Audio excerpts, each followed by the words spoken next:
એવા દીનદયાળ ઉપાધ્યાયના નામે સરકારે બનાવેલી યુનિવર્સિટીમાં જો તમારે BA કરવું હશે તો તમારે 4 વર્ષના 12,40,000 ભોગવવા પડશે।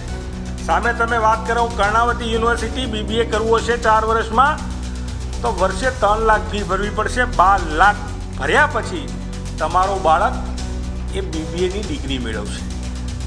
એ ઓરો યુનિવર્સિટી સુરતની હોય તેમાં પણ જો તમારે BBA 4 વર્ષનું પૂર્ણ કરવું હોય તો તમારા બાળક પાછળ તમારે 13,08,000 જેટલો ખર્ચો કરવો પડશે।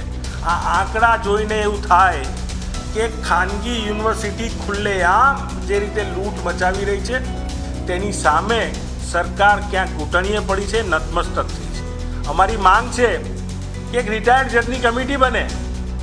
જેમ સરકારી યુનિવર્સિટીઓમાં, એન્જિનિયરિંગ કોલેજમાં, મેડિકલ કોલેજમાં ફી નિયમનની કમિટી હોય છે તો આ ખાનગી યુનિવર્સિટીના માટે કેમ કોઈ ફી નિયમનની કમિટી નહીં? અમારી તમામ માહિતીથી અપડેટ રહેવા માટે જોડાયેલા રહો S9 ન્યૂઝ સાથે।